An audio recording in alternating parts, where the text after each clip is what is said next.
இந்த வருடத்தினுடைய தொடக்கம் நீங்க கொஞ்சம் நிதானமா செயல்படணும். உங்களுடைய வேகத்துக்கு ஒரு கண்ட்ரோல் வேணும்.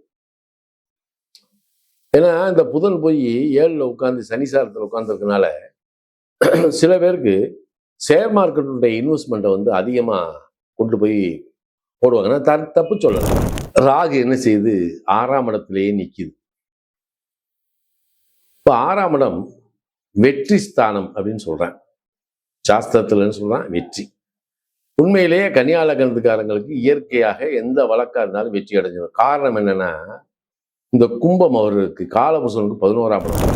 அதை விட தன பாக்கியாதிபதியாகி சுக்கிரன் போய் ராசிக்கு 8ல போய் உட்கார்ந்துக்கிட்டாரு, விரையாதிபதியோட சேர்ந்து. அப்ப பணம் வரும் அப்படின்னு நினைச்சு நாம பணத்தை கொண்டு போய் லாக் பண்ணிடக்கூடாது. ஏற்கனவே சனி 9ஆம் இடத்தை பார்த்துக்கிட்டே இருக்காரு. 8ஆதிபதி செவ்வாய் 7ல உட்காந்து 6 கூட சாரம் வாங்கியிருக்கு.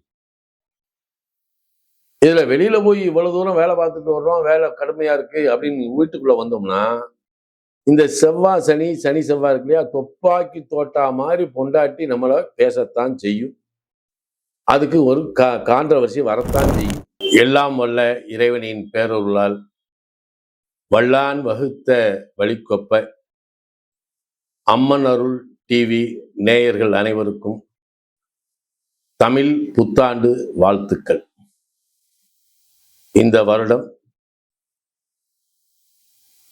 மக்கள் அனைவரும் நல்ல மகிழ்ச்சியோடு, ஆனந்தமாக, ஆரோக்கியமாக, ஐஸ்வர்யத்தோடு தான் கொண்ட தொழிலில் அல்லது உத்தியோகத்தில் மிக சிறந்த நிலையை அடைய வேண்டுமென நான் வணங்கும் வளநாட்டு சித்தரை வணங்கி என் வணக்கத்தையும் வாழ்த்துக்களையும் தெரிவித்துக் கொள்கின்றேன்.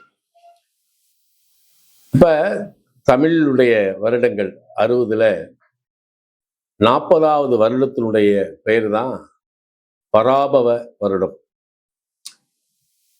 இந்த பராபவ வருடத்தினுடைய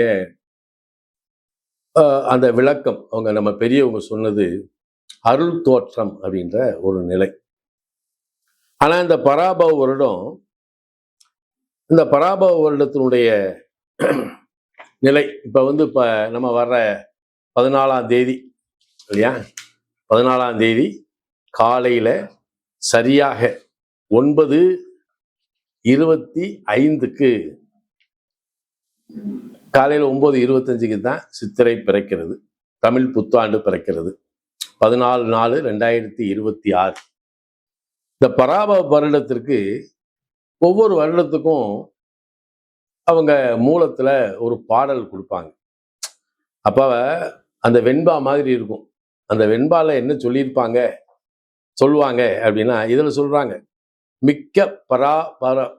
மிக்க பராபவத்தின் மேதினியில் பின்மலையாம் தக்க பசு கடல் ஐக்குமே இக்கு பழிக்காது 4 வகை பல்லுயிர் கின்பம் கழிக்காதனவே கருது அப்படின்னு சொல்றாங்க. என்னன்னா, பராபவ வருடத்தினுடைய பின்வரக்கூடிய மாதங்கள்ல தான் மழை உண்டு, பசுக்கள் செழிக்கும், பால்வளம் பெருகும், 4 வகை சாதியினரும் செழிப்புடன் வாழ்வர், பல்லுயிர்களும் நோய் நொடிகளின்றி இன்பமாகவே வாழும் அப்படின்னு இந்த வருடத்தினுடைய வெண்பாவை அவங்க நமக்கு கொடுக்குறாங்க. இது நமக்கு இந்த பாடலை, இந்த வெண்பாவுடைய இதை கேட்டவுடனே நமக்கு ஒரு மகிழ்ச்சி தான். ஏன்னா இறைவனுடைய அனுக்கிரகத்துல எல்லாருமே நோய் நொடிகளின்றி தொழில்துறையில நல்ல மேன்மை அடைந்து நல்ல ஆரோக்கியத்தோடு வாழ்ந்தாலே.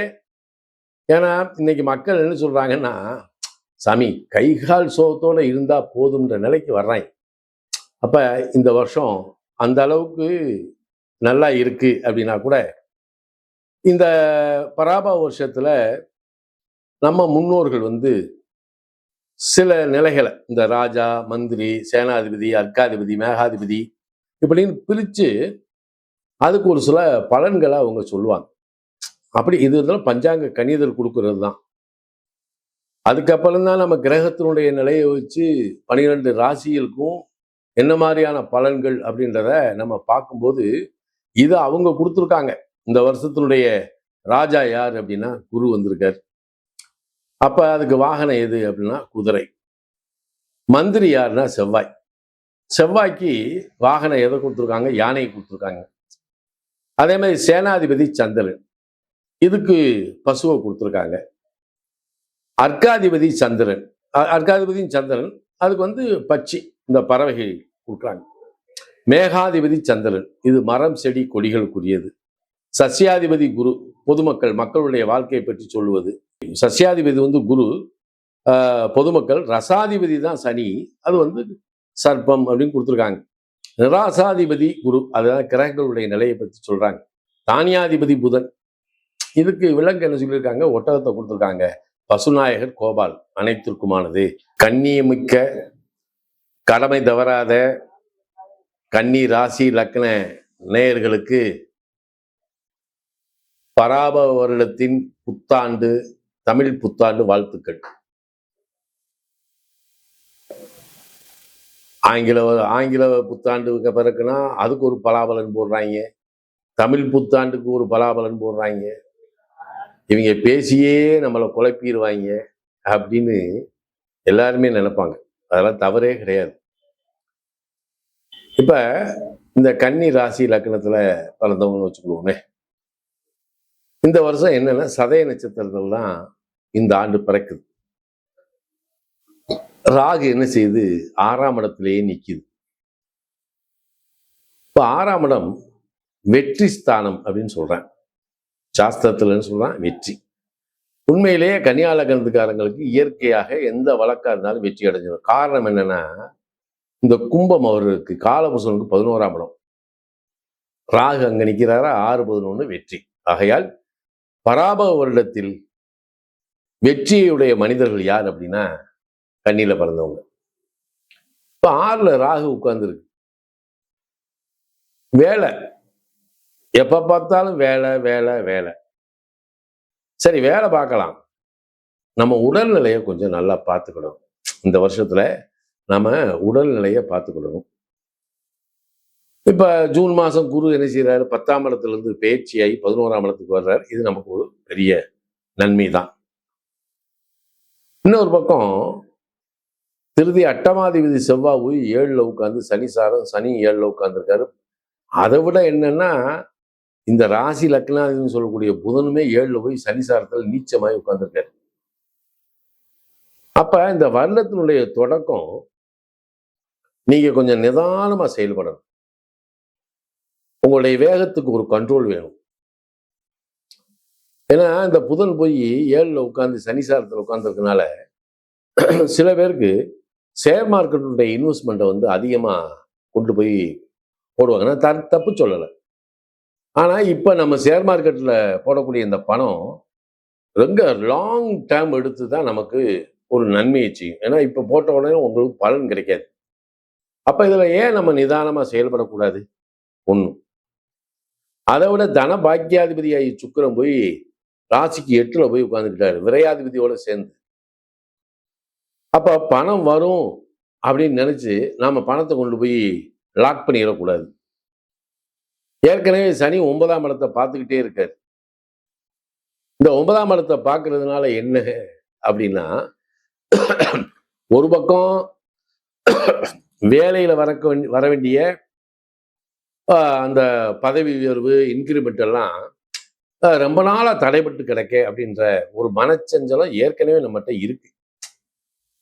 இந்த 3 கூடைய செவ்வாய் போய் சனிசாரத்தில் உட்கார்ந்ததுனால இந்த வேலை என்ன வேலை, இதை தூக்கி போட்டு வேற எதுக்காவது போவே அப்படின்ற ஒரு எண்ணமும் நம்மகிட்ட இருந்துகிட்டே தான் இருக்கு.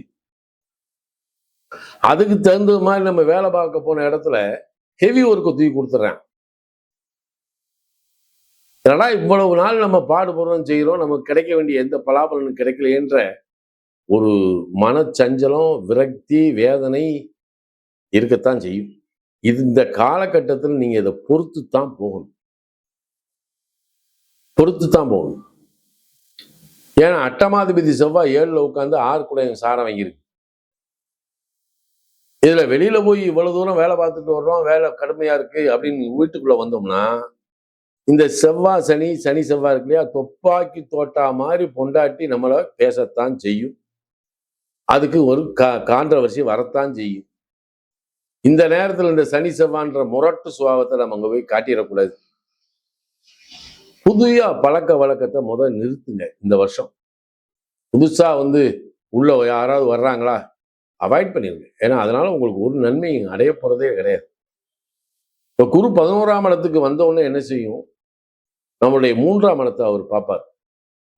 அப்ப அந்த இடத்துல முயற்சி ஸ்தானாதிபதி செவ்வாயாகி சனிசாரம் பெற்றா கூட முயற்சியில் எடுப்பதுல நல்லது கெட்டதை பார்த்து குரு நம்மளை காப்பாத்திடுவார்.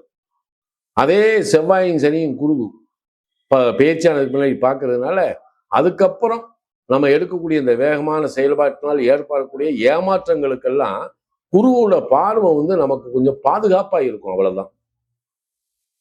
இதை நம்ம கவனத்துல கொண்டு செயல்படணும். அப்ப இந்த நேரத்துல நம்மளுடைய பேச்சை பாருங்களேன், சடனா படக்கு படக்குன்னு பேசிடுவோம். ஏன்னா செவ்வாய் சனிசாரத்துக்கு என்ன பேசணும் நமக்கே தெரியாது. அதனால பொறுமையும் நிதானமும் கொண்டு நாம செயல்பட்டோம்னா இந்த இதை நம்ம கடந்து செல்லலாம். ஒண்ணு. இதே ராகு என்ன செய்யறாருன்னா அவிட்ட நட்சத்திரத்துக்குள்ள அட்டமாதிபதி சாரத்துக்குள்ள வரப்போறாரு. அப்ப சில பேருக்கு என்ன ஆகும், உடல்நிலை பாதிப்பு கொஞ்சம் வரும்.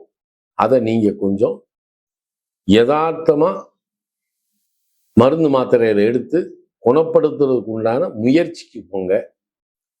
அடுத்தவங்களுடைய விவகாரத்துல போய் தலையிட்டு அதனால சில சங்கடங்களை நம்ம எடுத்துக்க வேண்டிய ஒரு சூழல் இருக்கிறது. ஏன்னா இந்த ராசி அதிபதி லக்னாதி புதன் இருக்காரே, அவர் 7ல் போய் நீச்சம் ஆயிடுறாரு. அப்ப சூழ்நிலை கைதியாகித்தான் நம்ம மாற்றோம். அப்ப வருமுன் காப்பது தானே நம்ம இதெல்லாம் பார்க்கிறோம். அதனால இந்த பராபவ வருடத்தினுடைய நிலையில நீங்க கொஞ்சம் 1க்கு 2 தடவை பொண்டாட்டி பிள்ளைகிட்ட பேசி அதுக்கப்புறம் நல்ல முடிவெடுங்க.